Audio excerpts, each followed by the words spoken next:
Welcome, welcome. Welcome to my channel. My name is Emmy from Emmy Evolving. If this is your first time joining me, thank you for finding me. If this is not your first time, thank you for coming back. I'm just getting some cards ready. Hi, baby Mimi. Okay, just breathe, girl, breathe.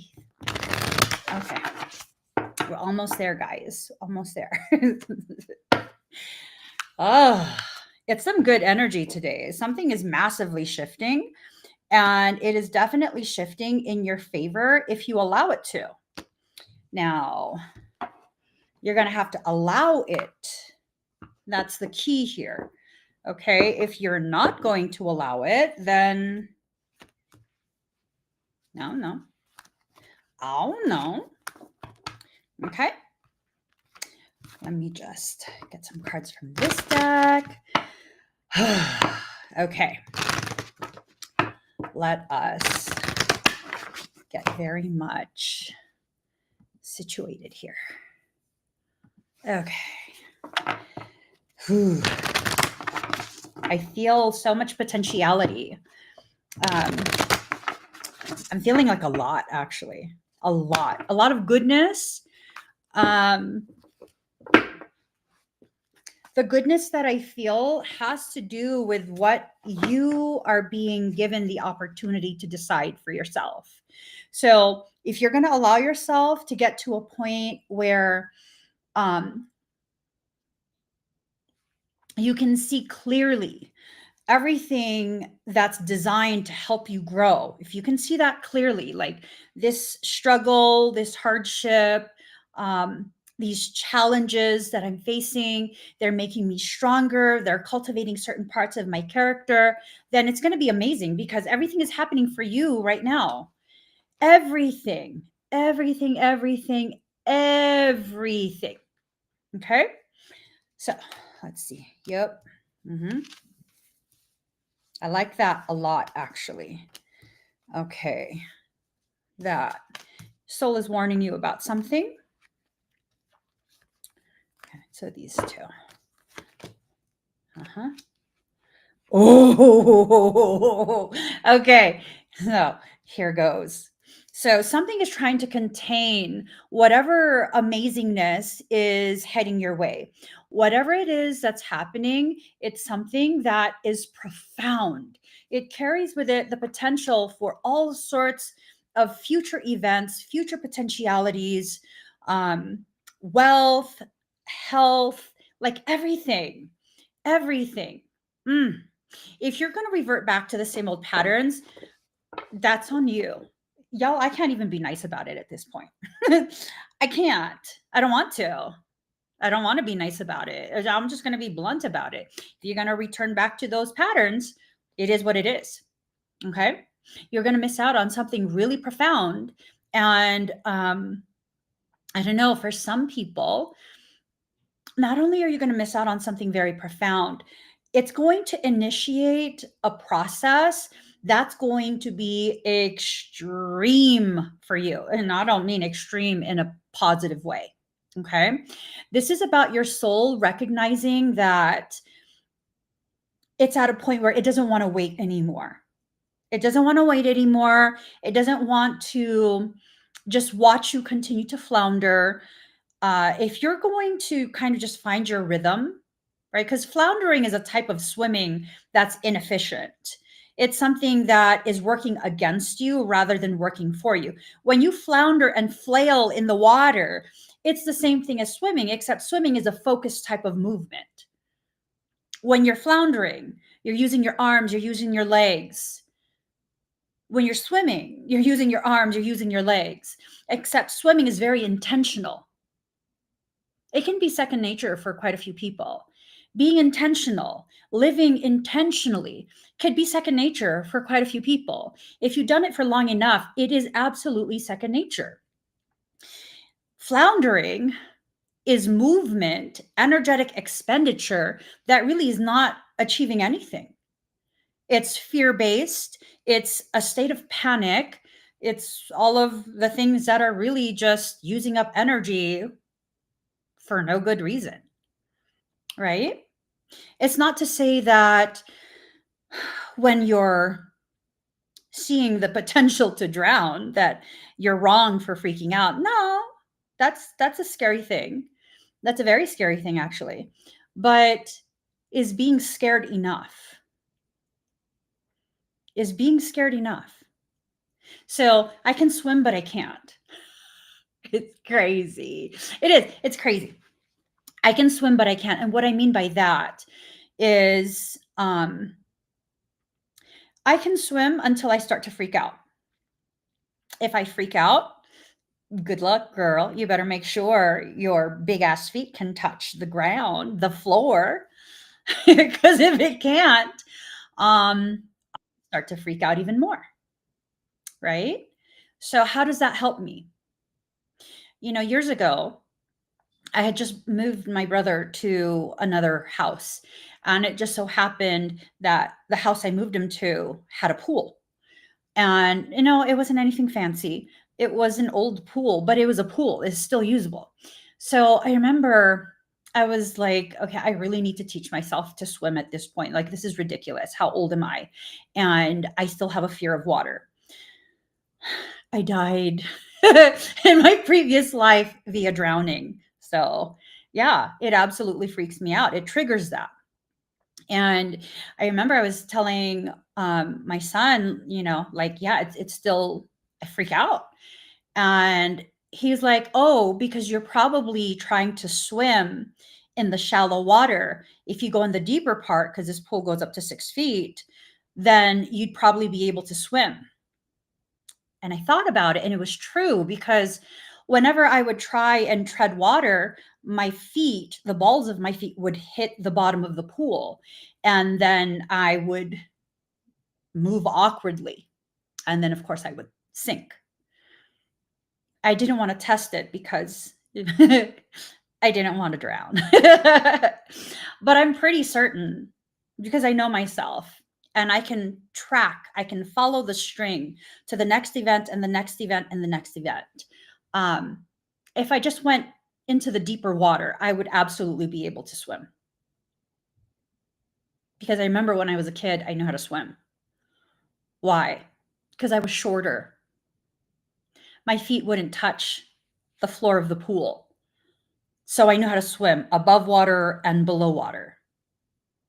I can swim perfectly fine below the water. And I could tread water for like a good minute before I freak out and stand up. Apply what I'm telling you to your journey. Do you belong in the deep water so that you can see what you can actually do? Yet you continue to stay in the shallows because of your fear of a potentiality that isn't even guaranteed. Everything is happening right now. I think we need to go into the deep end. I think we need to go into the deep end. I think we need to. I think this is the point in our journey where we need to do it while afraid so that we can see what we are actually capable of. I think that's probably what needs to happen. And I think whatever this is that's trying to contain you is trying to trigger all of your old fear, bringing that to the surface so that hopefully you, and I don't mean that in a good way, hopefully you will choose to be triggered and use that triggering to go deep into the trauma and allow it to cripple you again.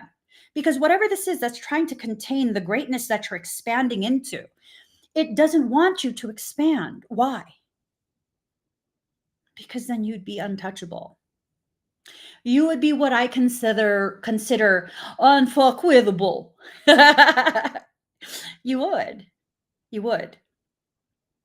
So there are things that are trying to get you into a space where it looks like you're going to fail. It looks and feels like you're going to have a bad experience, or someone is going to dominate you in some way, or make you feel bad or small or weak or whatever other thing, right? Let them do whatever they do. You're not imagining it. I'm sure for some of you, you're like, oh, damn, I know who she's talking about. I know exactly who this is because they've been doing this. And I'm like, am I crazy? No, babe, you're not crazy. You know what I'm saying? You're not crazy.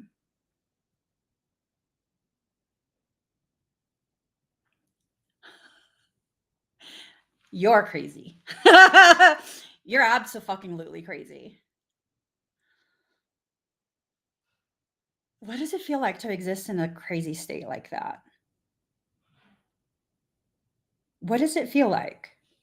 Because I don't even know who you are.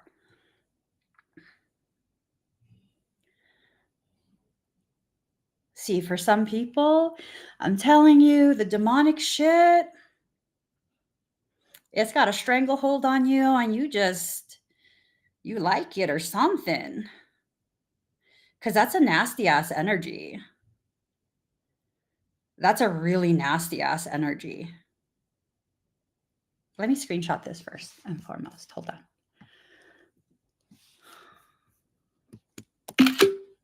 That's fucking crazy to exist that way. Give me 1 second. Here. Oh, that's so sad. You're someone that's sorry. You're someone that's already been banned because your shit doesn't even show up. Yeah, hold on. Let's see here. Let's do some snooping. La, la, la, la, la. There you go. Yeah, and then we're just, because you're fucking weird and crazy, I'm just going to go ahead and ban you. Yeah. Like, for people who don't know what I'm addressing, give me 1 second. I got to head back to TikTok. Yeah, this right here. You can't tell me this shit ain't crazy. You're going to give back what you stole from me. You're going to be facing RICO charges for paying Kid Rock. What the fuck? For paying Kid Rock to take me out for the Illuminati Freemason Epstein network too. What the fuck are you talking about? See, sometimes we have to just face shit head on. That's like fucking crazy. Literally. I'm not even trying to be funny. That's just flat out fucking crazy. Like, do you ever stop and pause, reread what you're writing before you actually post that shit? Is Kid Rock even still alive? Serious question. That's called spiritual psychosis. I'm not joking with you.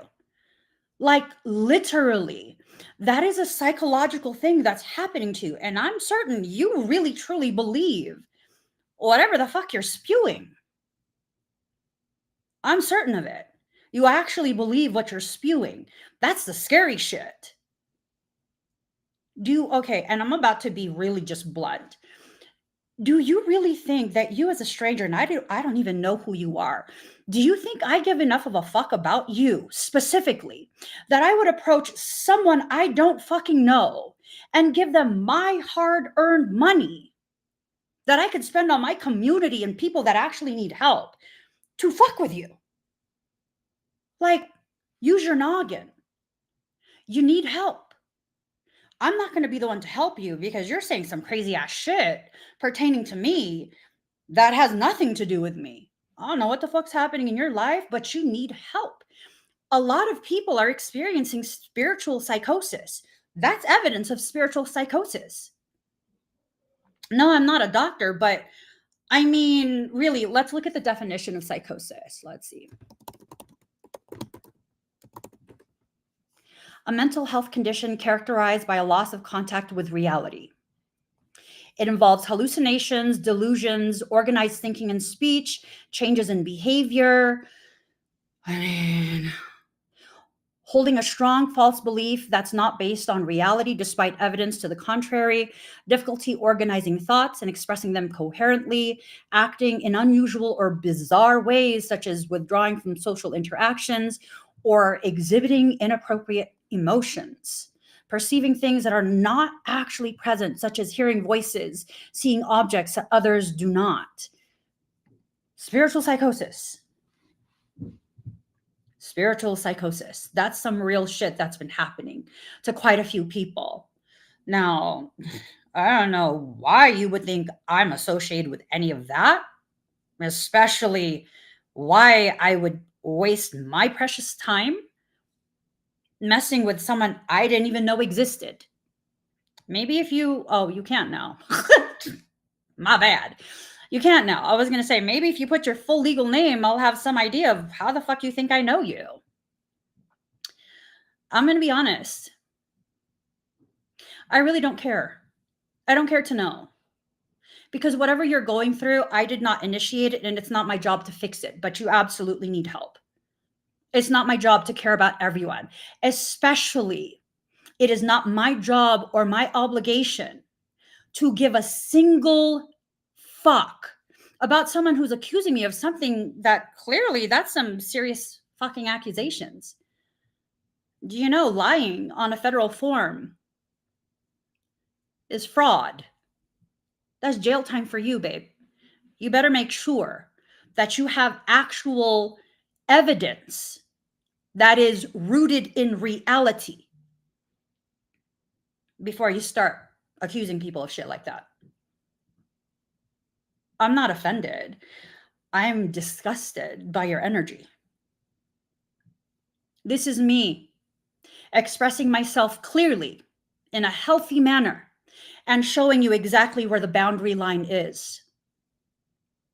This is me harnessing my power in a very intentional manner. And maybe your delulu shit, because that's straight up fucking delulu. Maybe that needed to be experienced while live so that people could see exactly how shameless and guiltless we need to be when we enforce the boundary, when we address things head on. I'm not going to side skirt that. I'm not going to ignore that. I'm addressing it head on. So what needs to happen now? You move on. There's no point in arguing with someone who's clearly having literal psychological disturbances. That I hope you get the help that you need. I'm not even joking. I'm not being sarcastic. I hope you get the help that you need. I'm definitely not one who's going to be able to help you, nor do I want to. Nor do I want to. That's the reality of it. We don't have to want to help everyone. That does not make you powerful. It makes you a person who can be easily accessed by demonic shit. This is what I'm talking about when I say protect your energy, protect your peace. You have to step into your power. Power. Do you need to be obsessed about correcting people's delusions about you? Their hallucinations they're having that's framing you in a negative state. Do you know who you are? First and foremost, do you know who you are? If you know that you are someone who never harms other people, if you know you have never defrauded someone else, that you don't even know celebrities, what do you need to defend yourself for? This is me correcting erroneous things that were said and then using it as a speaking point. Am I offended?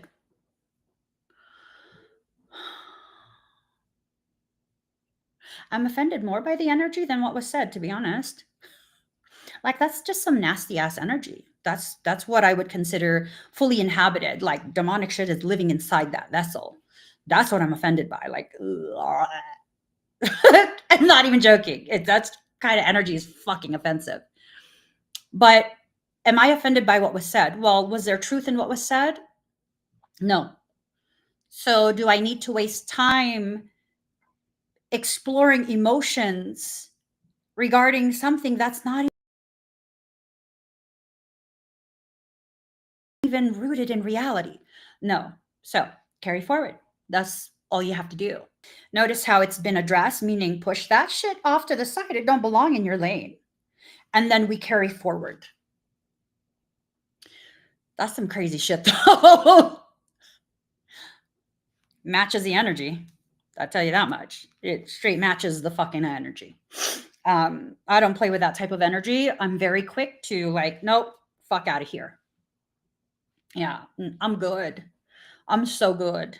That type of energy has no place in my life. And you need to make a decision. Are you going to allow that type of energy in? Old me, the me that was so accessible to anything and everything, I would have been like, oh my God, what is happening? Are you okay? How can I help? No, motherfucker, you're not my problem. You are not. Does that mean I've lost my kindness and my compassion? No, because I still very deeply care about random people. Just not that one. That one I've identified as being tainted by demonic energy. I'm good off that. I will not allow that into my life. I won't. I refuse. Why? Because I'm not here to be fed on. I have excess energy. Allowing something demonic to feed on me for a short period really is not going to deplete me. But I am not here. I was not created to be fed on. And you have to give yourself permission to begin recognizing the ways in which you allow parasitic things to feed on you. That is not why you were created. That is not your purpose in life. Find your true purpose, because everything is being done in your favor right now. Everything is being stacked in such a way where your success, it's very close to guaranteed. You just have to put the effort. You just have to stay focused. You just have to do what must be done. That means not allowing any of that bullshit to be your shit. Like, hell, motherfucking no. Are you kidding me? No. And whoever wants to think like, damn, she's fucking heartless. Think whatever you want. Just make sure you block me before you leave. Why? That's not a loss to me. People who can't see who you truly are, who need you to be witnessed in a space of suffering, being fed on, being attacked, and nasty things being said or done to you, those people leaving are not a loss. That shit is not a loss. Recognize your value. Recognize your value. Recognize when your soul is clearing away the basura. That's straight up fucking basura energy, man. Like that degree of demonic shit is so offensive to my soul. Like, no, absolutely not. And some of the things that will be happening is about crossing boundaries. It's about trying to flip your foundation, trying to get you to question who you are. That's why I asked you, do you know who you are? Is what is being said something you're even capable of? Is that the reality of who you are and how you are? I know quite a few people. Well, I knew them in the past. They're not in my life at this point. I knew them and I knew they were capable after a certain period of interacting. I knew they were capable of defrauding people and lying just to get sales and sessions and all of this stuff. Like they would actively lie. And then they would go back in a group chat that I unfortunately was added to. And they would talk shit about the people that they just convinced to purchase a session with them. And I'm like, this is what the fuck? What the fuck? Yeah. And I'd be like, why are you taking their session if you feel that way about them? That's fucking ugly. Yeah, well, people who talk shit about me, they're mad because they can't access me. Because as much as I would make, allowing them to purchase sessions from me, I'm like, nah, I feel some type of way. I'm not doing no fucking session for you. And I clearly inform, we will no longer be accepting any bookings from you. No purchases, no nothing. Do not spend any money anywhere near me or anything associated with me. My review board writes that, sends it out. I 100% back that. Absolutely. Yes. Why? Any exchange transfers into energy. I will not taint myself. I will not taint my existence. I will not taint my purpose. I don't need the money in that way.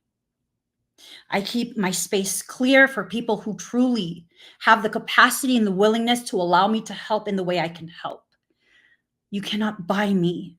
You cannot buy my loyalty. You cannot buy my silence. Everything I do is done with integrity. And people who really know me, because some of you have been with me for quite a few years, y'all know it is not within my character. No matter how demonic something is and it's trying to convince me to screw people over, that's not in my character. It's just not. Demonic things cannot create new characteristics. They can't suddenly make you become something you're not. So, random example, right? This is all hypothetical. You know someone and they're breached, and since they've been breached, you suddenly are getting the feel like, oh shit, they're fucking shady. Like they're shady and they're manipulative, because I've seen this happen quite a few times over the years. And then you're like, oh, it's the parasite. Yeah, part of it. And then you cross paths with me and you start asking me questions, and I will very clearly express to you a portion of that is parasitic. Yes, absolutely. But please understand, a parasite can only exacerbate characteristics that are already present, meaning they already had it in them to be shady as fuck, lying and manipulative. Now, if the parasite wasn't there, poking, maybe they would have hid it from you, and it might have taken quite a long time for them to get comfortable to show you this side of them. But with a parasite there, it pushes it forward, and then it allows it to, be witnessed right from the start. Right from the start. So then it becomes a thing of, is that who they are? I don't know. Is that who they're capable of being? Yes. Does that mean they were planning to screw you over? I wouldn't go so far as to say that, right? I mean, I don't know. Sometimes shady people, they're shady because they've learned that behavioral pattern from their environment in their earlier life. And that's how they've learned to survive. So, I mean, does that mean they're bad? I don't know. Because not everyone who's like that is doing it out of intentional malignancy, right? But just because we don't know if they're truly someone who is intentionally malignant, like it was their plan to lull you and then to screw you over later, we don't know that. But just because we don't know that doesn't mean you need to take that chance to give them the opportunity to do that. Once someone shows me that they're capable of just some fucked off shit, it does not matter if they're doing it to someone else.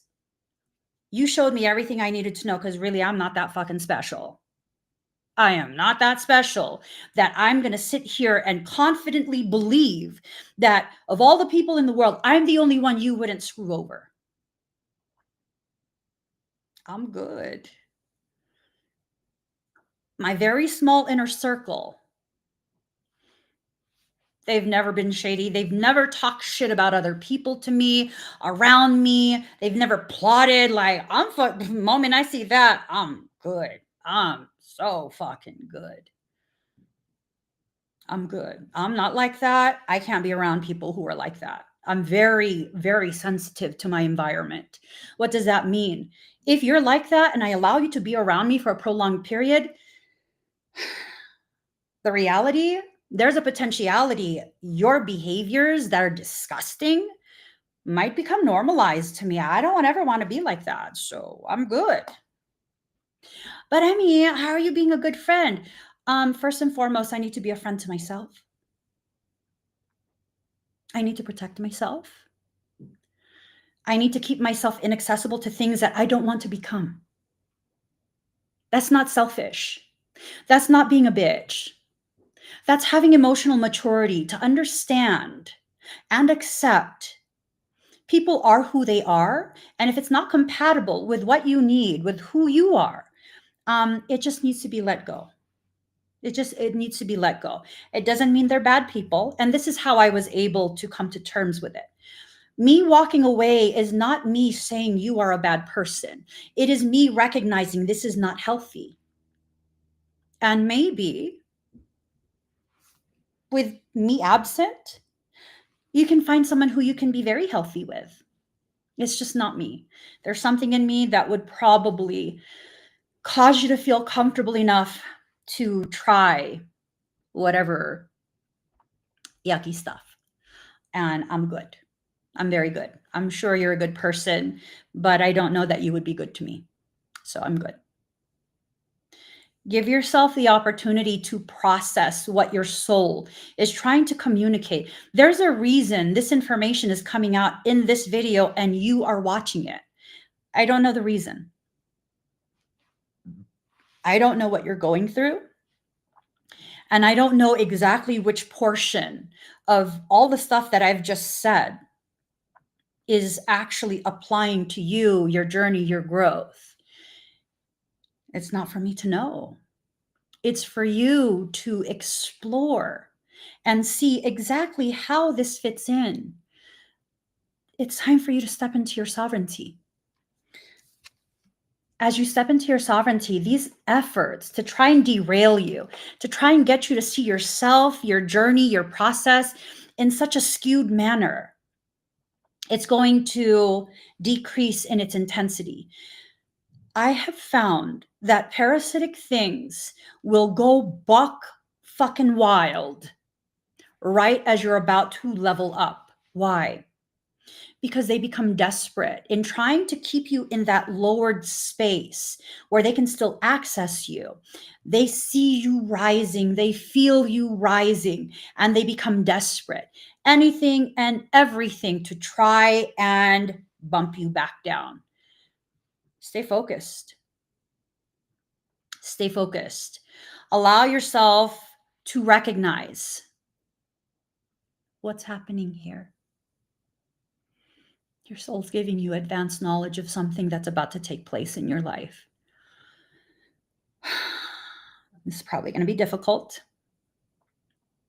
The most exponential growth often requires some degree of adversity, some degree of difficulty. It's expanding your awareness, and that expansion oftentimes creates a sensation of discomfort. Physical, emotional, intellectual, social, professional, personal. An expansion oftentimes registers as a period of discomfort. It's going to be okay though. If you are going to choose to go through this process all the way through, see it all the way through to the end, you'll be able to look back and see exactly why your soul invited you into this experience to begin with. That is powerful. So whatever it is, it's been initiated. Okay. Whatever's been initiated, for those who are still in a space of avoidance, that doesn't mean you're bad. That doesn't mean you're delayed. It doesn't mean you're weak. It doesn't mean you lack intelligence. It doesn't mean any of those things. You're simply delayed, right? Because of the delay, you're more likely in a space of avoiding. Because if you're avoiding, it's going to slow things down. So if you're in that space of avoiding, it's going to be difficult. Something's being initiated right now, and it's going to be something that's going to challenge you in the way you see yourself in your life all the way through to summer, possibly even almost till next fall. One of the ways that you can process this in a healthier manner and be more proactive with whatever it is that needs to be done is to allow soul to push out whatever needs to be pushed out. I don't know that you need to push or cut out or ban someone from your life. This is a general reading, so I don't know. I think you know. And I think if you've already been getting the feeling that someone is being pushed out and you're no longer resonating in the way that you used to resonate with that person, I think you need to just kind of sit back for a moment and allow yourself to witness how your life is actually doing the work already. It's already clearing things out that need to be cleared out. Again, this is not an easy process. This tends to be something that creates a lot of like sentimental, like holding on, and it's hard, it's challenging, and it's meant to challenge you. It's meant to expand your awareness. It's meant to even sometimes offend you, right? I'm in trouble. Hold on. I did. Oh, I stepped out of my lane. My husband just texted the whole family who cleaned my area. Twas I. My sensory integration went buck wild. I couldn't take it anymore. I didn't throw anything away though. Ooh.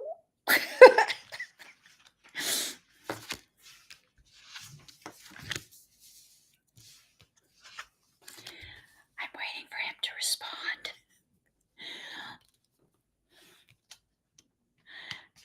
I should just say I'm sorry. I'm sorry. I couldn't help myself.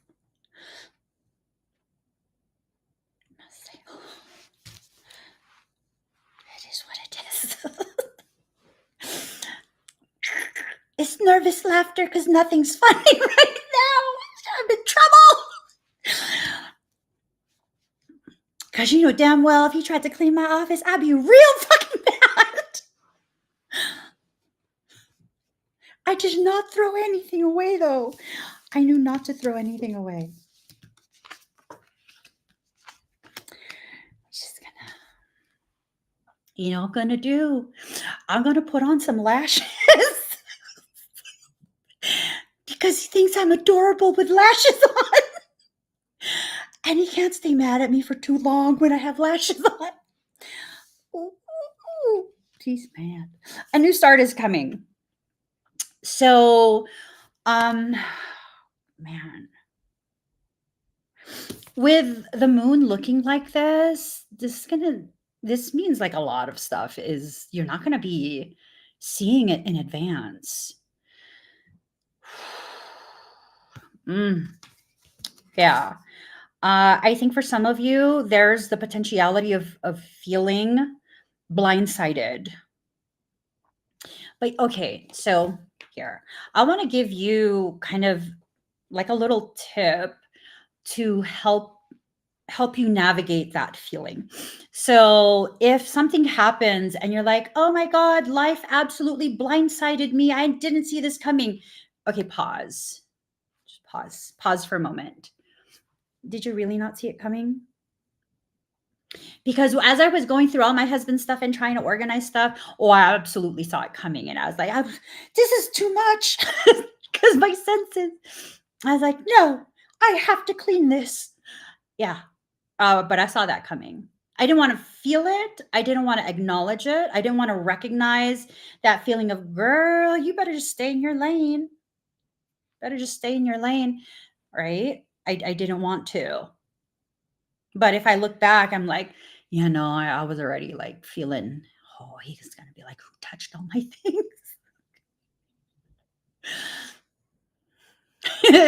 Because I know where everything went. I didn't put anything away to keep it safe, because when I do that, because I have ADHD, if I put something away so that it's safe, we're never going to find it.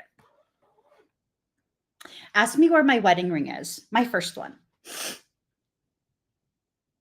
It will never be stolen. Why? Because I put it somewhere safe. My ring and his. They're together because they're both important and they needed to be placed somewhere safe. It's been almost 10 years. It's been almost 10 years. It's somewhere safe though. It's not lost. I put it somewhere very safe. So the things that I cleaned up the other day were not put anywhere safe. They were just organized. And I didn't throw anything away because I was like, ooh, I should throw this away. And then I was like, no, don't do that. That I knew, don't do that. Just organize it. So I organized. Okay. A new start is coming. The blindsided thing. Remember, were you really blindsided, or were you avoiding receiving the warning from soul? Because soul lets you know, right? Soul lets you know this, soul lets you know that, soul gives you signs. And then for most of you, you'll be like, no, that was a coincidence. No, that can't really mean that. You know damn well it means that. Whatever it is you're saying, it couldn't be. You know it is. You know it is. You know it is. Okay. So trust yourself. A personal issue reaches resolution. So, what's the personal issue? It's going to be a different answer for each of you, right? Whatever that personal issue is, it's reaching a resolution. Oh my God, I'm suddenly super duper hot. Okay. I have clothes on. I have clothes on. Don't worry. So, what is it? What is the personal issue? Is it an issue you're having with yourself? Is it an issue you're having with someone else? Is someone else being used as a way to show you an internal circumstance, but externally? What is it?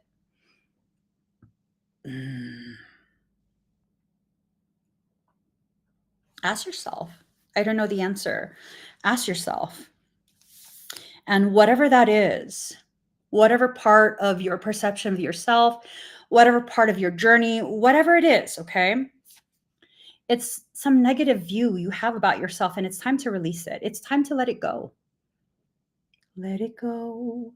Let it go. Your soul said, let it go. Seriously, let it go. When I tell you let it go, it doesn't mean you have to be able to release it to the degree where you completely forget about it. It's as if it never existed or any of that. Right? There was a dress, and I still talk about this to this day. My husband's brother, his wife, my sister-in-law, is that it? Yeah. Anyways, my sister-in-law, she went into labor with their first child. And I wanted to give them time to do whatever they needed to do. And so I stopped at Ross because, y'all, bougie on a budget, I'm saying. And I was trying on dresses and I never wore dresses. I don't know why I was trying on dresses. But in that moment, I was trying on dresses and I tried on this dress and it was gorgeous. It just showcased everything that needed to be showcased. I should have bought it, but I didn't buy it. That was back in like maybe 2004 or 2005. Like, girl, that's fucking 20 years ago. Let that shit go. Let it go. I didn't buy it. I don't know why I didn't buy it. And I still to this day think about it because in my head, my logic was, well, if I see this in another Ross in a completely different city, then that means I'm supposed to have it. And I never saw it again. Maybe because I wasn't ever going to wear it. Maybe that's why I didn't get it. I let it go. I haven't forgotten, but I let it go. Just like a whole bunch of other things where I purchase it because I'm like, you know what, I'm going to need this at some point. Have I worn it yet? No. I don't do corporate work. I don't know why I bought it, but I'm assuming at some point I'm going to be having corporate meetings. So maybe when that happens, that's when I'll wear it. It's okay. Everything that you're going to need, it will be provided for you. But you have to let go of the things that were already taken away. It's already gone. I will never be able to purchase that dress. To be honest, I don't even remember what it really looks like anymore. It was kind of like bohemian. I'm not bohemian. I'm not. I mean, I could pull it off, but that's just not my aesthetic. That's not my normal aesthetic. Right? So letting go doesn't mean forgetting. I will never forget about that dress and the regret I feel not having just bought it. But I'm fairly certain if I had bought it, it'd probably still be in a black garbage bag somewhere in my storage that we have had things stored for the last like 10 years. Not even exaggerating. We've had it for like 10 years. It's probably somewhere deep in there. It's like the size of a 2-car garage tandem, just deep in there. Mm-hmm. So, what am I losing out on? Either way, you're going to have some type of feeling about something.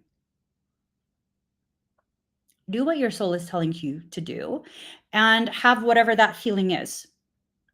I would rather have that feeling of what if while knowing I did what my soul asked me to do. So, worst case scenario did not happen to me. I would rather have that. For whatever needs to be let go of, let it go. Big hug to you, Julia. Big hug to you. And I hope soon you'll be able to allow yourself to feel whatever it is you feel. Be gentle with yourself. I know oh so well that feeling.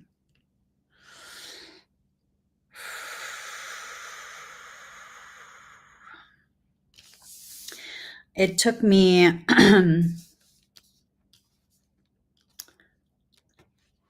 maybe 3 years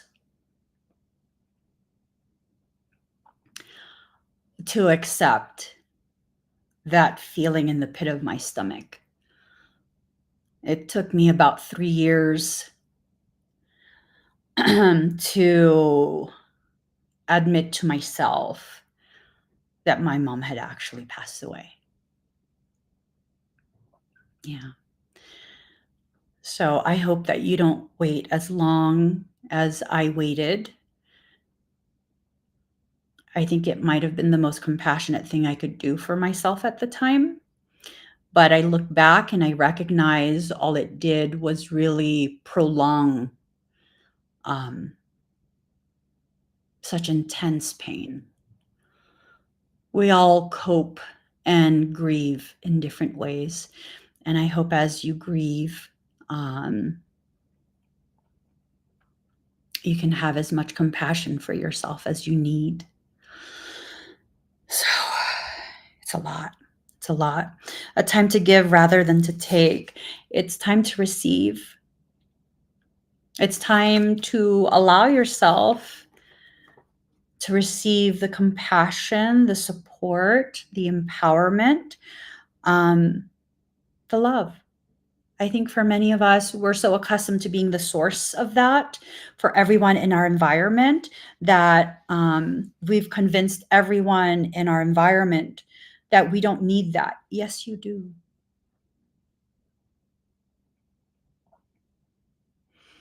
Yes, you do.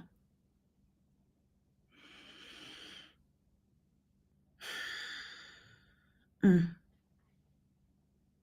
Mm, mm, mm, mm, mm. Mm.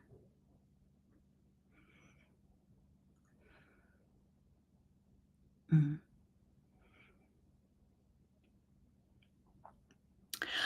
Receiving the message. I think that's a message for me as well. I typically don't want to celebrate my birthday. I typically don't even want to let people know it's my birthday. Mm-hmm. And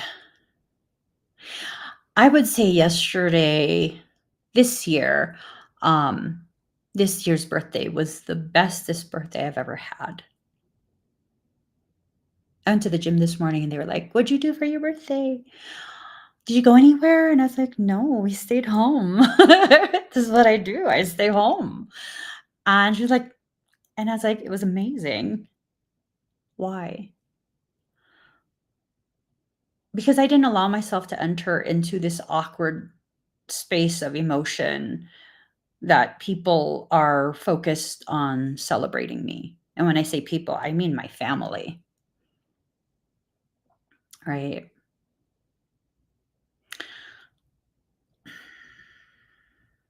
Mm.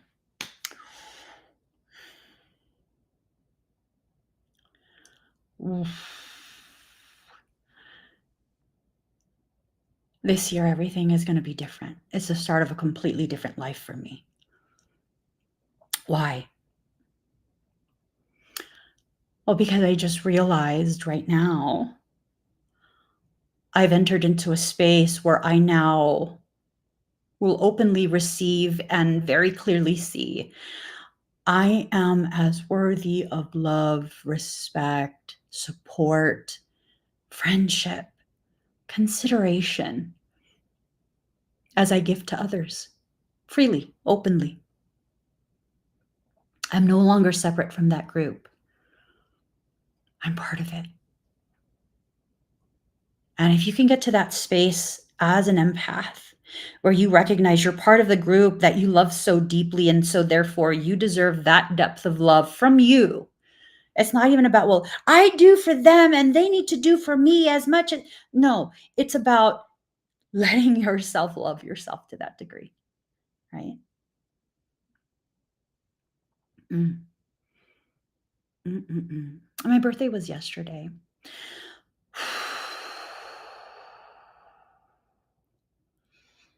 Oof. Mm-mm-mm. Oh. Mm. Everything I need. The past, the present, and the future. I have 3 types of stones that I have as earrings. They're representative of the past, the present, and the future. And I just realized that. The transformation and the upheaval, right?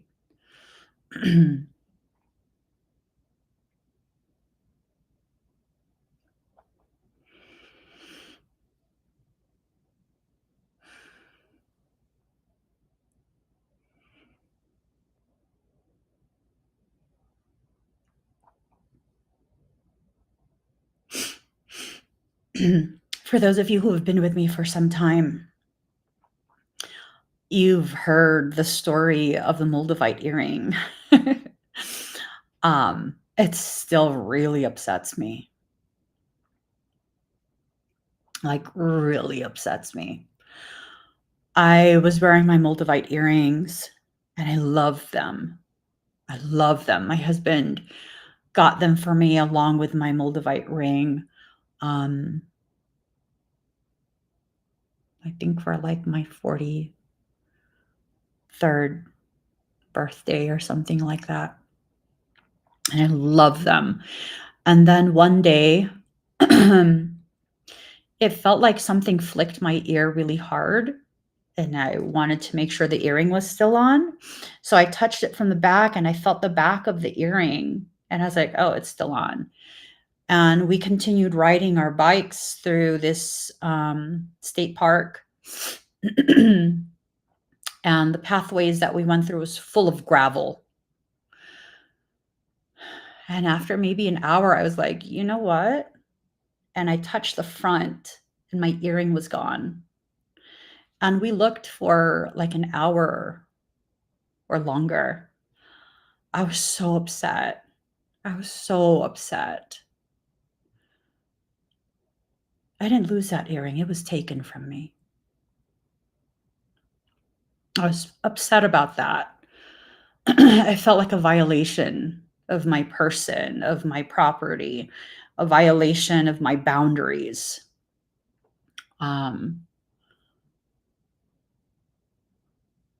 Someone's like, you lost it. It wasn't taken. Okay, motherfucker. Flick your ear as hard as you can. That's what it felt like, with nothing touching my ear. And if I had lost it, why was the back of the earring still attached to my ear? That shit was taken off of my body. Well, long story short, my husband had told me, just find another pair and get another pair. Get another pair. And the one place that I trust to have true Moldavite, it's in a completely different state. And he was willing to drive to a completely different state. Except that place no longer had matched faceted Moldavite. Do you know how hard it is to get faceted Moldavite, loose gems, faceted true Moldavite at over $1 each?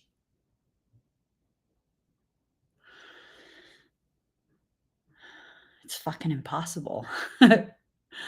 Because I tell you, I tried for at least a year working with my supplier. Was never able to get another one. So I just accepted it.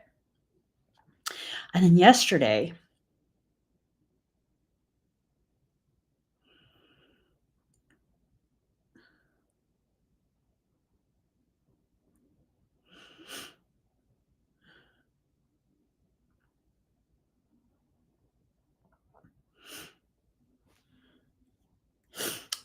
someone special to me was able to find Moldavite earrings at about $1 each. And they gave me Moldavite earrings again. Except this time, they're screwbacks. So they won't just be falling out of my ear. And they won't be yanked out of my ear without extensive damage to my actual earlobe. So now I feel like I've been made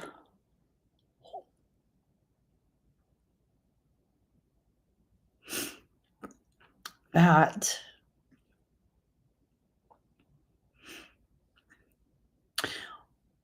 whatever was being processed by the previous pair of Moldavite earrings, it was time to just let one go. It was time to let it go. And now the next level of transformation is being presented. I'm being invited by soul for the next level of transformation. And it won't just be upheaval and pain.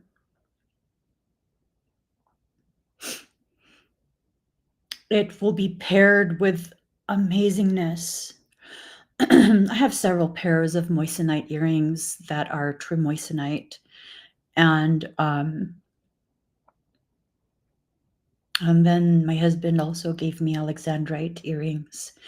And if you look at all of the different potentialities, I'm getting my ears pierced 2 more times. 2 more times, maybe even my tragus. I love it. It's so fucking cute, but my body keeps rejecting it. Or maybe we'll just stick with the lobes. But I'm going to wear all of them at the same time. Because yes, now I won't fight the transformation. I will embrace it and I will accelerate it. I will expand it and I will revel in the changes that are necessary for me to truly live more deeply in my purpose. All of these have to be done together. Why? I don't know, but my soul tells me that's just how it has to be.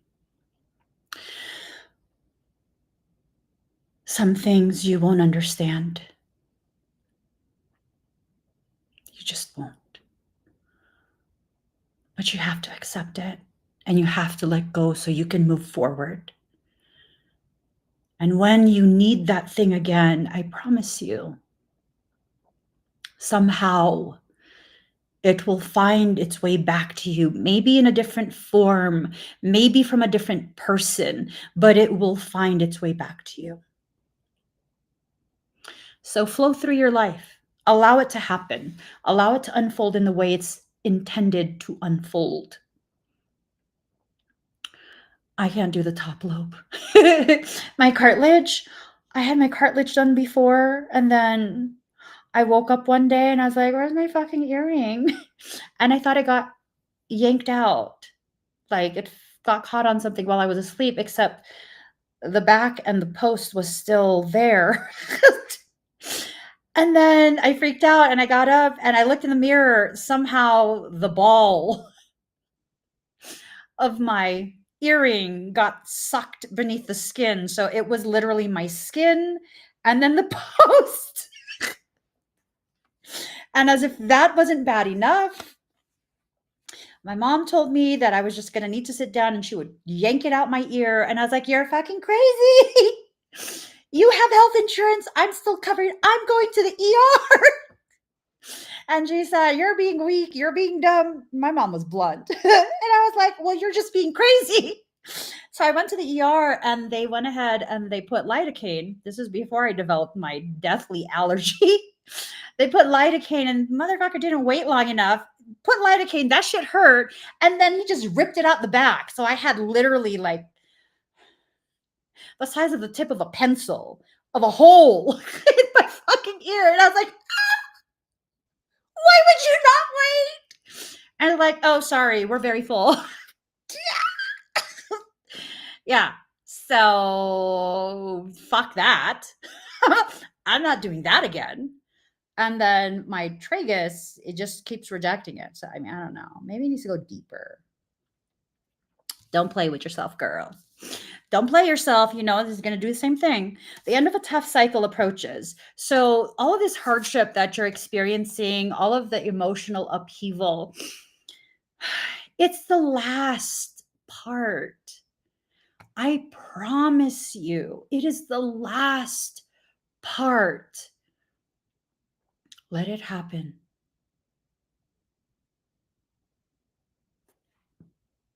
Let yourself feel, and then let yourself flow.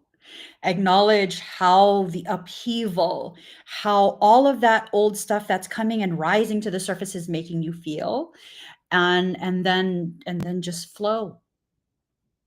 Just flow. Allow. You're gonna be okay. You really will. You will get through this period And then you'll be able to take a look back and be like, "She was fucking crazy." And then you'll be like, "Yeah, I know, fuck shit." And then you'll just continue forward. You will. Because I mean, that's how I see every other event in my life. I go through some crazy ass shit, you guys. I go through some crazy ass shit, and then it flows through, and then it's done. And then eventually at some point I look back, I'm like, that was some fucking crazy shit. And then my husband's like, it was. And then we laugh and it's done. It's done. It's done. Let it happen for you. The answers you need are coming. No, it's in reverse. This is telling me that you're going to have to just flow blindfolded. You're going to have to allow, and you're not going to really know what's happening. You're not going to really know why, but it's necessary. And the less you fight the process you're in, the faster you can flow through it, and the less you'll be in that really tough emotional space. Just because it needs to happen doesn't mean you're going to feel okay while it happens. Just because you have to trust your soul doesn't mean you're going to feel that trust until after the fact and you look back and see, holy shit, it wasn't a big deal. It wasn't a big deal. It's done. It is what it is. It's done. So for some of you, you're going to be initiating, or your soul is initiating a process that's going to reignite a cosmic connection. I don't know that this is someone you've ever met before. You might have interacted with them at some point. Ugh. I don't know. You might have. I don't know. It's something that needs to happen. So whatever this is,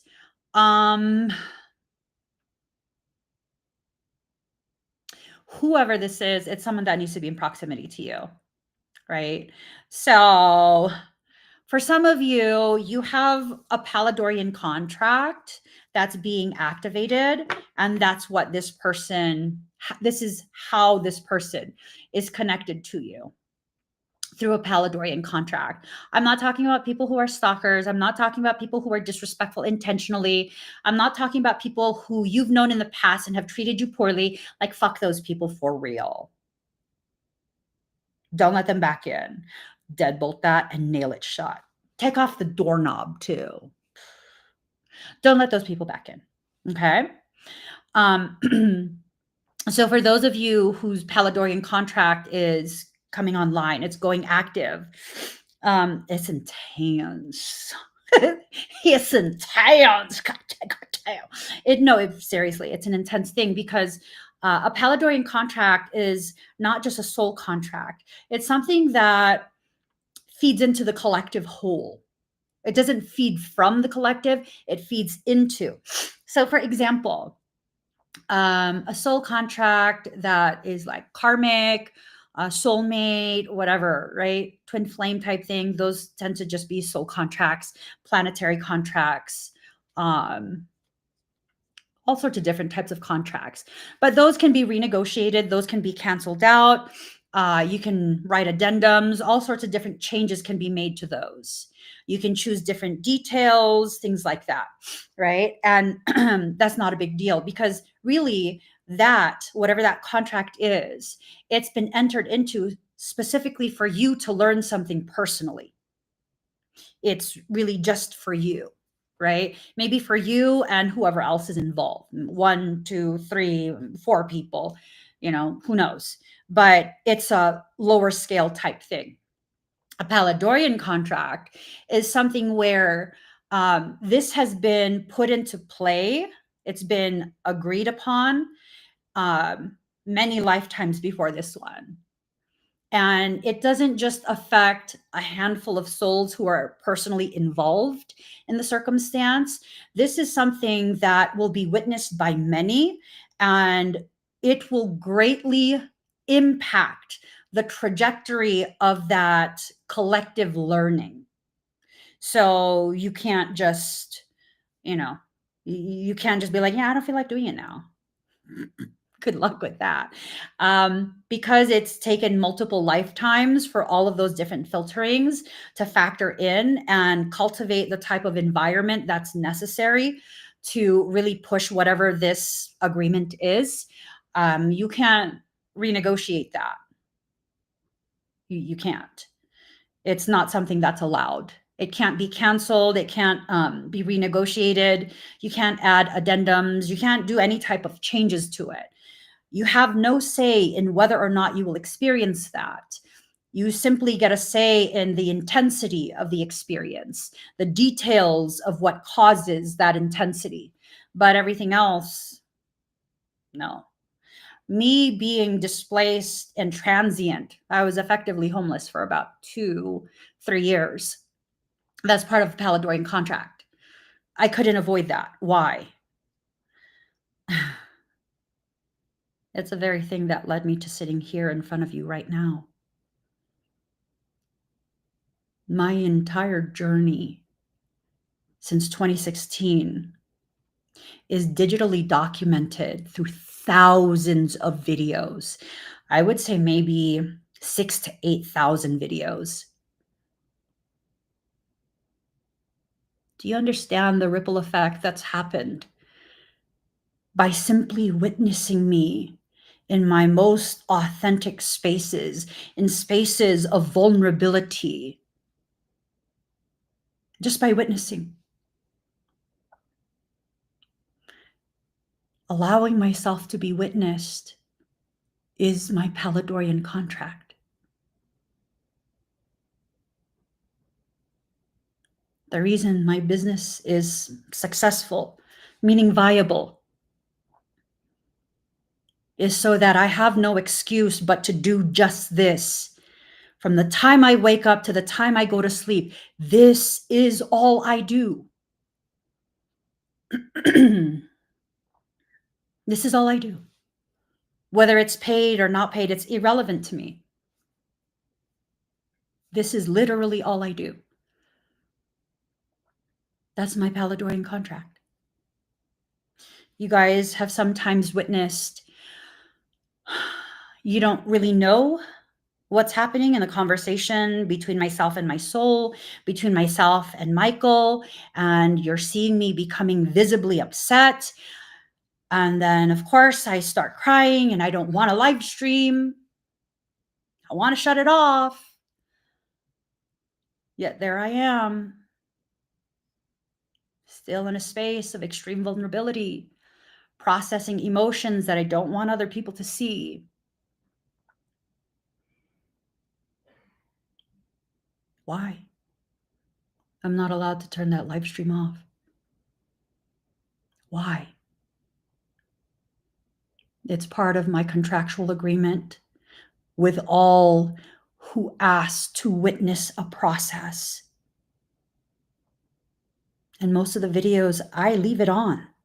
I don't take them down. If they're taken down, YouTube's probably fucking deleted it. The videos stay up. You see my growth over the years, even the sound of my voice, the way I carry myself. Like, I would say that I'm just at a point where I wild the fuck out. I don't give a shit. I will say whatever I'm going to say, and I don't care. But if I allow myself to look at where I started, it's not that I don't care. It's that I finally stopped apologizing for the fact that I exist. All these hardships that you guys go through, it's stacking up in your favor. All of these things that you experience, it is always in the end for your benefit. But you won't see it that way, and you won't feel that way if you continue to hold on to this erroneous, very muddled belief and view that you're simply being punished, that life is not fair. Life is exactly how it needs to be. It's always the most compassionate for you, especially when you don't understand. Michael says, share with them your journey with your mother.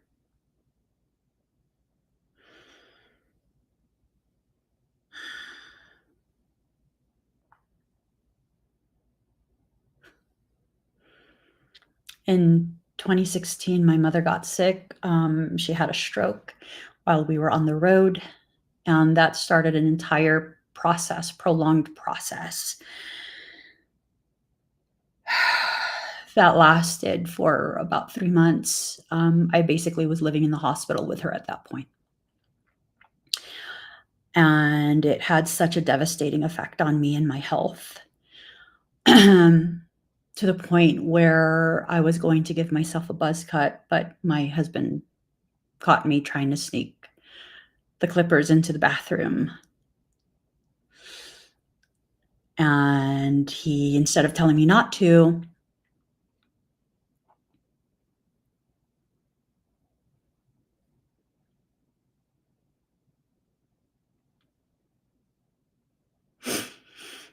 I think he could see me breaking.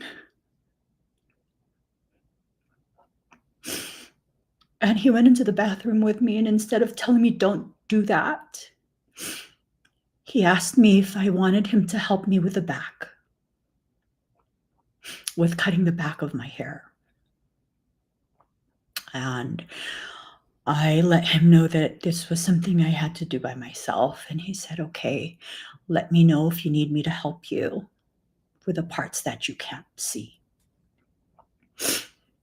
And so it was several months. And everything that I needed to learn, I learned in the most painful way possible. And then Soul randomly told me one day it was time to leave, and my mom was still in the hospital, and I couldn't. I couldn't.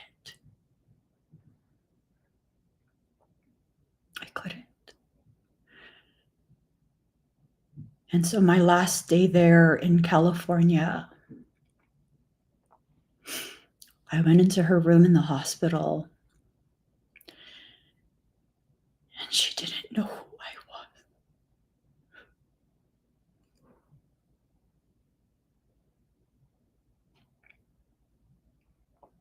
was. She thought I was her baby sister.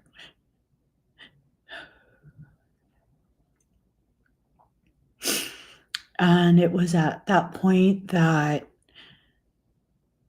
Michael informed me that the longer I stay in California in direct defiance to an order from my soul, the more she would forget that I even existed.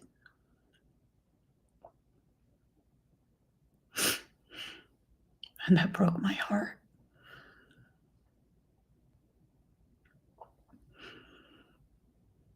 I left without her.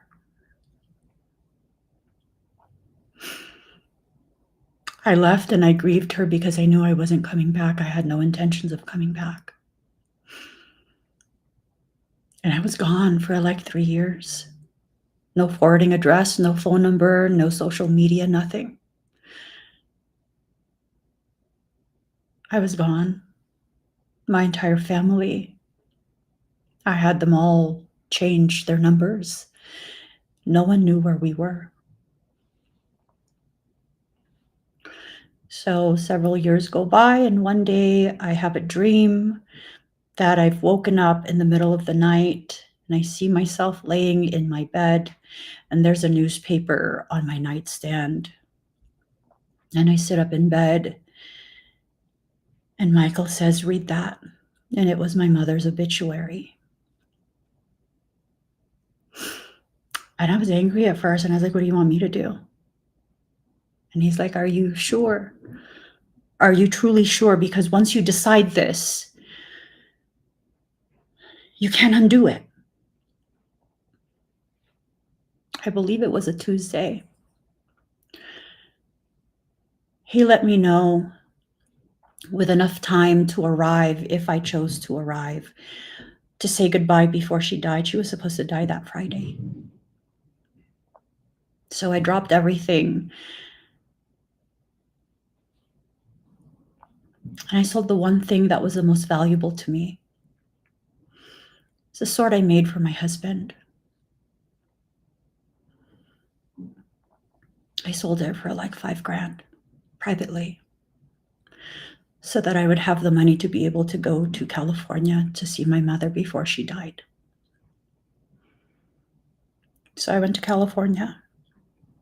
She was 80 something pounds. And you could feel the lack of life in her body. She stopped eating. She stopped drinking. She was in hospice.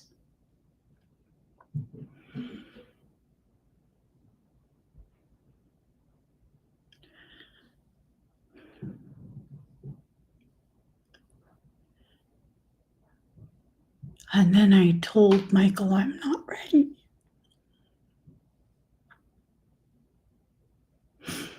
And then I went to the bathroom. And when I came back, my husband was spoon feeding her. And she was loving it, and they were gossiping with each other. And I was like, stop feeding her. She can feed herself. She's not disabled. She's just weak. And she told me to leave the room and mind my own business because they're enjoying each other. That was like, what the? At which point my husband said, mind you, just maybe a month or two before this, we finally moved into a house. We were finally off the road and no longer homeless.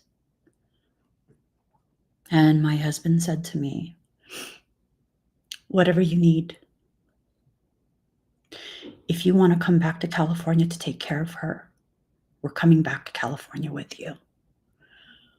I wasn't planning to. I was planning to say goodbye. But because he held that space for me to decide, I said, okay, let's take care of her. So for 7 months, I took care of her. He and I, we were the lift team. We took care of her at home. We pulled her out of the nursing home. All her labs changed. She began to thrive. She put on 20 pounds and man, she was spicy. And I loved it. And I doted on her as much as I possibly could. And I even spent fucking ridiculous amount of money to transport her to a completely different state so I could continue to care for her. And we had plans. She was able to bend her joints to 90 degrees again. She could sit again. She no longer had drop foot. She was getting stronger. Her physical therapist told us she might even be able to walk again. She might need a little ankle brace, but she might be able to walk again. We were regenerating nerves in her leg that was paralyzed from a stroke. We had plans to travel to Israel. We had plans to visit everything from the Bible. And after a month of me taking care of her in a completely different state, she decided she didn't want to anymore. So I brought her back to California.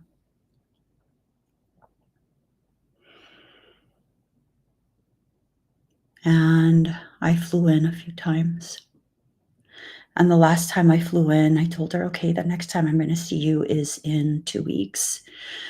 On this specific date, I'm going to arrive at 7 a.m.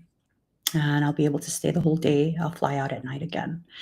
And she told me, no, cancel that flight. You just came. Cancel that flight. I don't want you to waste money. So the flight that I canceled,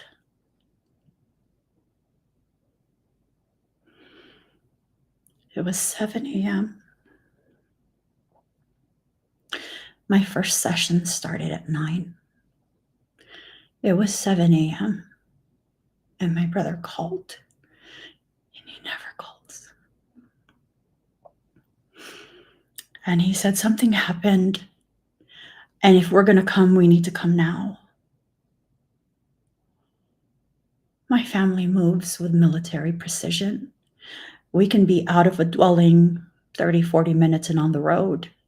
We can clear 3 or 4 states about 12 hours. But that day,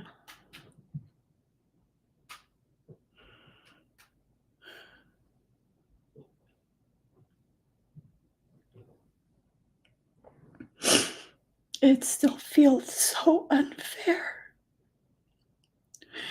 I would have landed right as she was being transported to the hospital. That was the day I was arriving.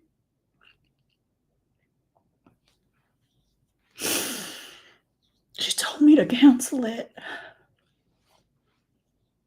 I should have flown out, but I didn't.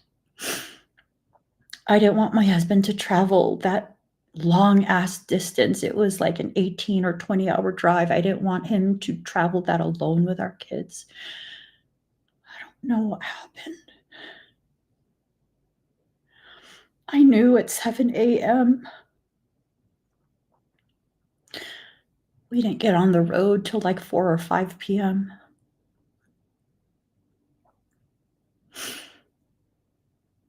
I was in the middle of nowhere on Highway 80 in Wyoming.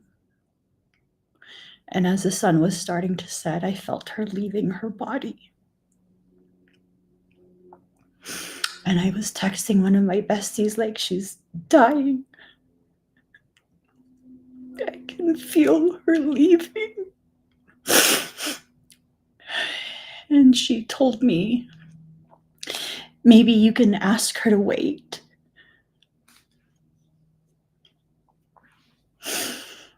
And then I was going to text her back, and one of my kids said something, and I put my phone down, facing up, not touching anything. And I look back, and I tell my kid, okay.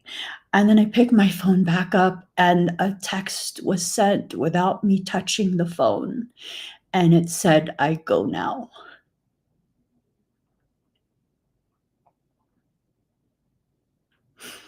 It was sent from my phone.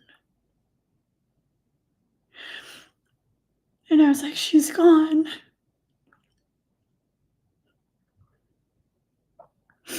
And 5 minutes later, the hospital called.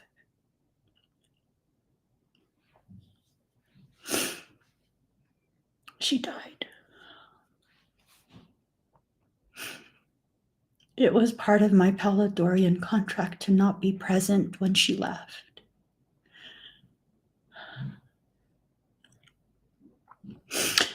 Just like it was part of my Palladorian contract to call my brother and let him know, you need to get back to the hospital right now.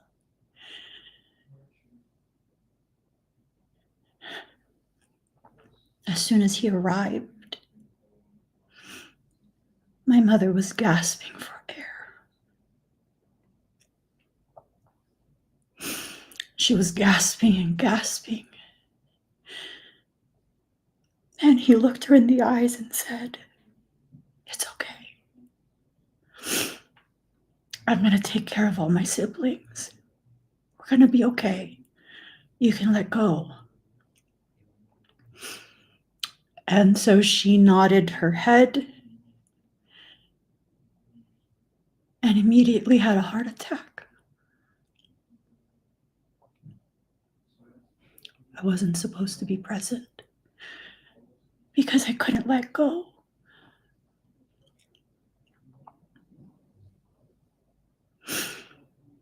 And that Palladorian contract, it seems unfair because it didn't just end there.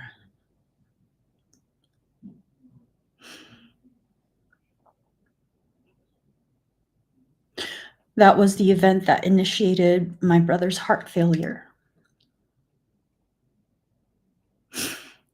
I had to learn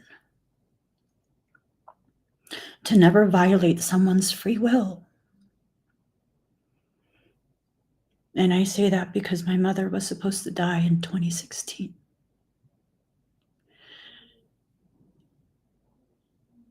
And in my immaturity and my grief,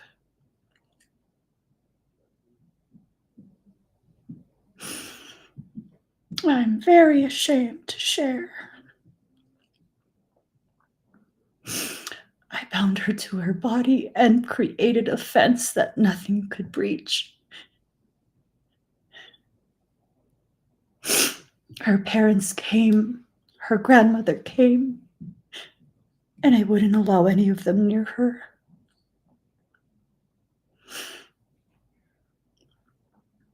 After 3 years, I began to pull my energy back.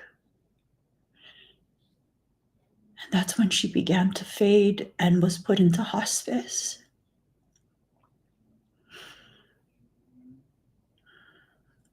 I'm sure my soul knew I'd do it again if I was there. There's no karma that I'm not willing to pay to just have a little more time with her.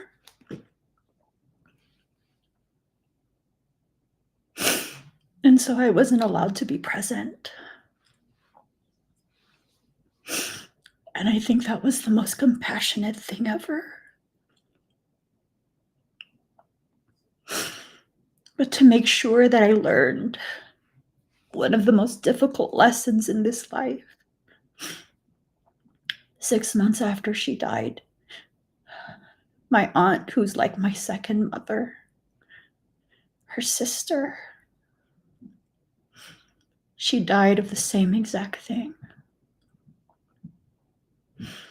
Cardiogenic shock. And as if that wasn't hard enough, and no, I did not interfere. That was a choice she made.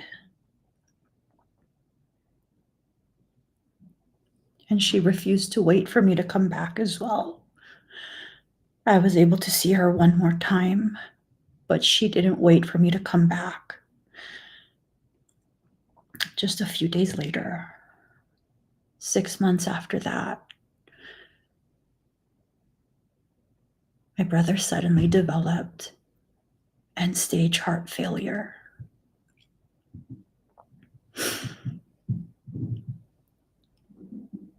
It's not enough to have an awareness of your power and to be able to harness it with intent and accuracy. I've spent the last 6 years of my life learning the depth of integrity that's requested of me to fulfill whatever I promised to do. For a year, I watched him dying. And to drive the point home, he got so angry with me. About 6 months into it, he got so angry with me. His heart was like at 7% function, ejection fraction rate, 7%. He was needing LVAD surgery, hopefully to keep him alive long enough to get a heart transplant. I didn't do any energy work on him. And at one point, when he got mad at me, he was just yelling at me on the phone. And I took it. And he said, "It's not my place to tell him how to live, even if he'll die with what he chooses. That he has a right to live in whatever way he chooses for as long as he's alive. And I have to respect his choice. It was over a hamburger. It was over a Carl's Jr. double Western bacon burger, crisp cut fries, and a milkshake.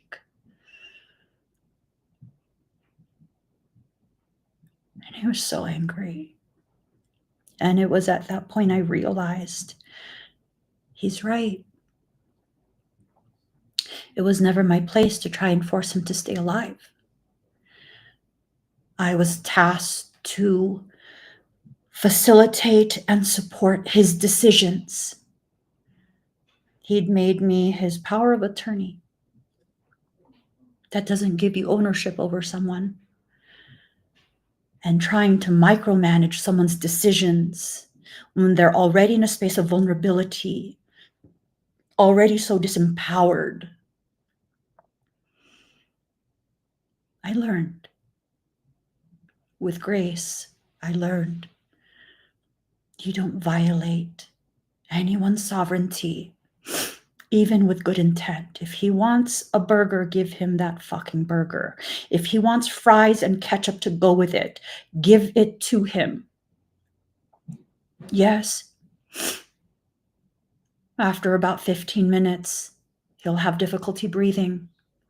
His body will swell because his heart can't handle it. But also, yes, that is his choice. So that happened, and we talked for several hours because he just needed to get that off his chest, and I needed to come to that realization. And then maybe about a week later, he got discharged from the hospital and he got home, and then he began to crash again. Within 12 hours, he was back in the hospital. This time he was almost dead. His blood pressure was something like 40 something over 30 something. You don't rebound from that, you die. That's what happens when the blood pressure does that. And I just accepted it. And I immediately flew out to California, not to stop it, not to interfere, but to support my son who was taking care of his uncle. I didn't want him to have that on his shoulders by himself. I flew in for my son. But as that plane took off, I was told I'm authorized to work on my brother. And I was like, well, you don't want me to. And then I was put to sleep. I woke up when I landed. I immediately went to the hospital. When I arrived, this mofo was joking around with the nurse in a very casual way. And he saw that I had, I don't know if it was a milkshake or something like that. Jamba Juice. It was Jamba Juice. And he's like, is that for me? And I was like, this motherfucker. And from that point on, his health changed by his choice. It was at that point they were actively preparing him for LVAD surgery. He was speaking to the social workers. He was being scheduled for that irreversible surgery. And what happened?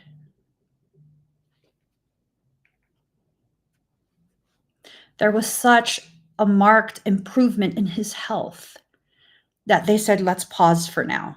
Let's not do that yet. Let's pause. And it continued to improve. And then a few months later, he decided to be stubborn and go to Las Vegas for a pay-per-view fight that one of his really good friends was fighting in as a title fight. And he was going to work. And I was like, you're fucking crazy. Like, I'm so mad at you. Why the fuck are you going? He didn't want to hear any of it. And then some fucked up shit happened. And he was really upset. Not at me this time. And his heart was racing. He was in fight or flight. So he went to the hospital. He went to the ER to make sure he wasn't having a heart attack. And you know, the ER doc accused him of faking end-stage heart failure just to get a room at the ER for the night. And my brother was so offended. I was like, wait a minute. That means your heart failure is not registering. And they kept him overnight to observe. And then a week passed. He was released the next day. A week passed. And his caregiver was like, should I mention this to his care team? I was like, you absolutely should mention that. And the care team got the results and they couldn't explain it. So they went ahead and they ran all of their tests, ultrasound, CT scan. They did an MRI, chest x-ray, a full battery of blood testing. Heart failure completely gone. Enlargement of heart completely gone. Why? Because he chose to allow me to help. There's a difference between stepping into your power and using that to step all over everyone else. So many people in the spiritual community, they get a little taste of a little bit of ability, and then they do this. They get all in their head and they get all fucked up in the way they see the world because you don't know how to respect others. You don't know how to honor sovereignty. You guys notice I don't attack other people. Whether I agree with you or not, it's like whatever you believe, whatever you want. I'm gonna go do myself. I'm do my own thing, travel my own lane. Why? In order to exist as a sovereign, you must first and foremost uphold, respect, and protect the sovereignty of all others. If you cannot do that, you are not a sovereign. You're a penis potato. You're a dictator. That's what you are. My Palindorian contract has been sharing with me all of the nuances of how to always respect the sovereignty, no matter how it makes you feel, no matter what you think is best, unless they decide. You are to stay in your lane and keep your energy and your abilities to yourself. All of this hardship,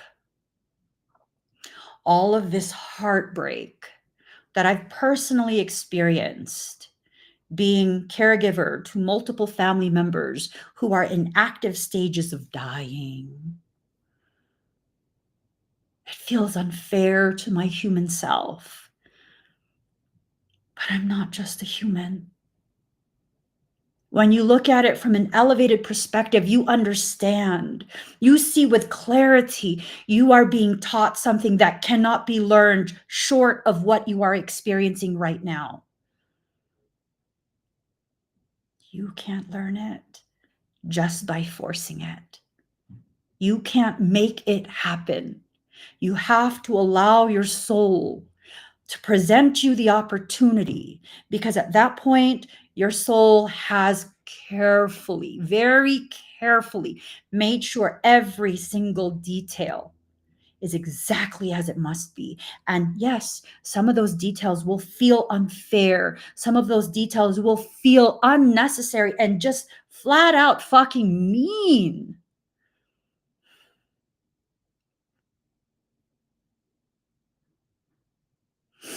It was mean to have me in the middle of nowhere. As my mother left this world, it was mean.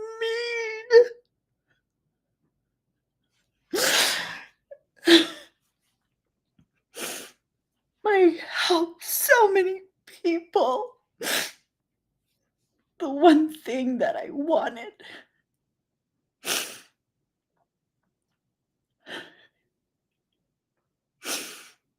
But it was kind. It was compassionate. It was not a punishment. It's the only way I would have survived.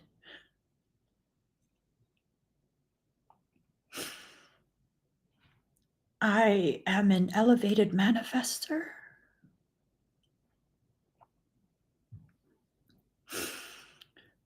in my place, my oldest brother stood. Instead of me, he developed heart failure.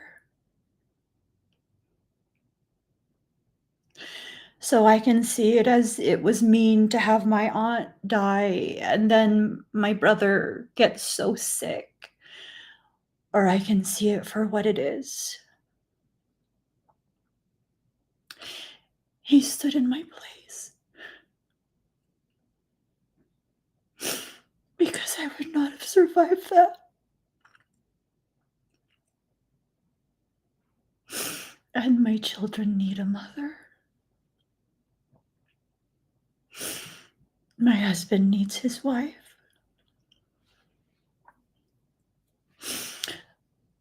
And the world needs whatever it is I promised to give through the course of my lifetime. I have a large family. I'm the only one between my siblings and my parents that doesn't have a diagnosis of congestive heart failure. I'm the only one. I'm the only one without an arrhythmia, the only one that doesn't go tachycardic. I'm the only one. Sometimes the most painful things you experience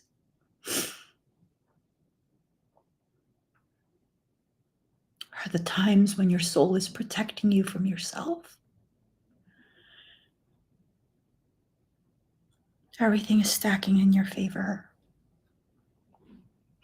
Things are about to happen for you. Your life is about to change in ways that you can't quite comprehend yet. Flow with it, and you will see, if you allow yourself to simply just pause some of the emotions when it gets too chaotic. Just pause, disconnect for a moment. You will see how everything is stacking in your favor. Everything is happening for your greatest benefit. And you might wonder, why would it happen for my benefit? What is so special about me? And let me tell you, I feel the same way. I don't feel like there's anything that special about me that I would be so favored that things would need to stack in my favor. Like, but it's not for you to understand. It's simply for you to accept that for whatever reason, you've been tasked to accomplish things you are not aware of, and you will do it by simply existing. So allow your life and allow your soul to present you the opportunities that have always been part of your destined path. Everything that's needing to happen is already happening. You just need to make sure to get out of your own way. You need to make sure you stop listening to the voices that tell you you are not worth it, you are not enough, and there's no way that any of this could possibly apply to you, because me and your ancestors are sick of it. We're sick of the ways you lie to yourself. I'm sick of the ways that I lie to myself. So this is a year where I'm choosing to simply see the way in which my life unfolds, see the details my soul has planned, and just allow everything to happen in the way it was destined to, because really it's going to happen in that way regardless. There's certain things you get a say over, and there's other things that you simply must live through. When it comes to Palladorian contracts, you don't get a say. I will never get a say in how publicly visible I am.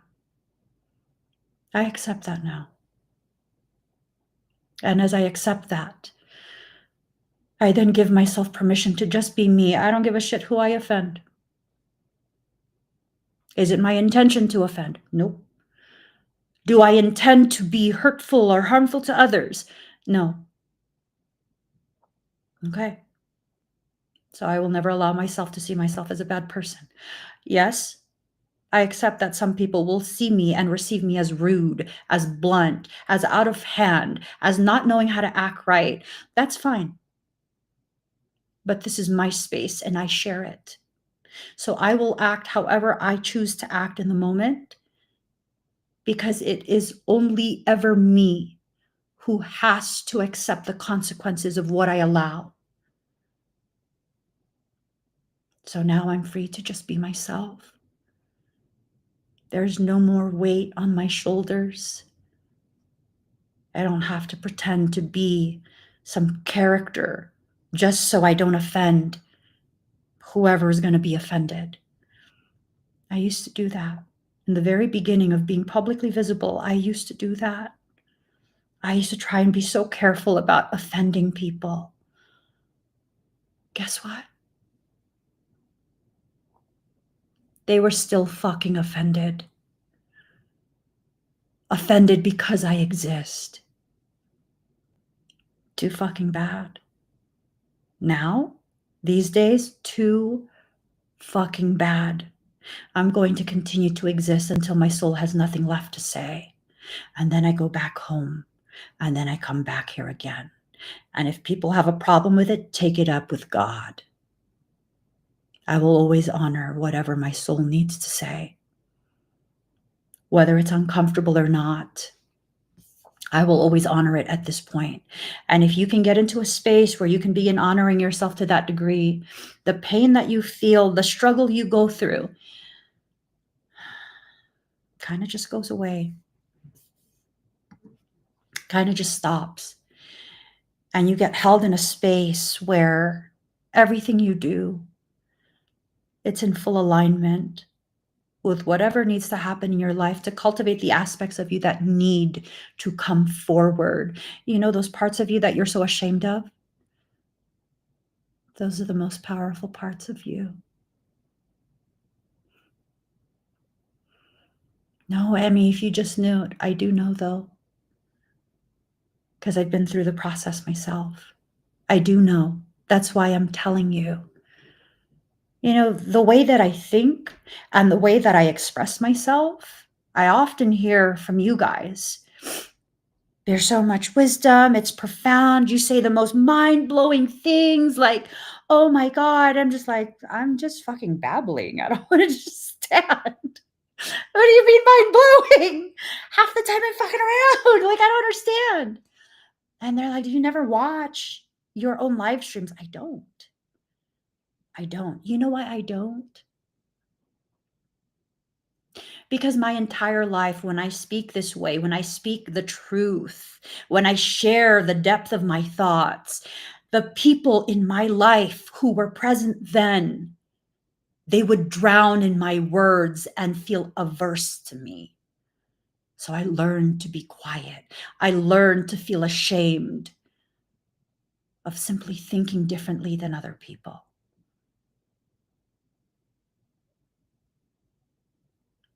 And I think the same thing has happened to you. So everything that's about to happen right now, it's to undo that program. And the only reason that program was allowed in the first place was to keep you safely hidden until you reach the level of maturity that's necessary to responsibly and powerfully wield the power that you have. I had to go through everything I went through to learn and grow and develop the maturity that I currently have. There is still room for more growth and more maturity to develop. And as I do that, I will access even more of my abilities. I'm not in a rush. I'm exactly where I need to be. Anything more than what I'm doing right now would be too much for me. Anything less than what I'm doing right now is a disrespect to my existence. The same applies for you. So give yourself the freedom and the space. I got to get going. I got to go yell at some people at the bank. It's true. True story. No, I don't have to yell at people. I do have to get going, though. I have a few things that need to be done. I'm sorry for the emotional roller coaster I dragged you guys through. I hope that in my external processing, it's going to help whoever watches this to find some courage to begin processing your own things and to help you to see that really you and I are not so different. And if you have this like elevated, expanded perception or opinion of me and who I am, and babe, we're the same. We are the same. Half the time I still feel bitter. Other half of the time I feel so blessed. Every single time I allow myself to be reminded or to be aware I'm surrounded by love. I am. So I can't stay bitter for too long. Let myself have those little moments and then go right back into a space of neutrality so I could properly observe my life unfolding before me. Find the courage to simply allow. If you can do that, you will see your entire life change and change in a way that supports you. I'd love that for you. I would love that for you. So please give this video a thumbs up. I know you guys can't do that on TikTok, but if you're on all other platforms, give this video a thumbs up, share it out, and whatever else you guys do. I do still have the 50% off of my private sessions. It's also on my apothecary and my crystals. Oh my God. One last thing I got to show you guys. Okay. So I was being a total a-holio because I refused to put the rest of my crystals on the website because I was like, no, they're mine. But here, look. Y'all. So my son gave me this for my birthday. Shit.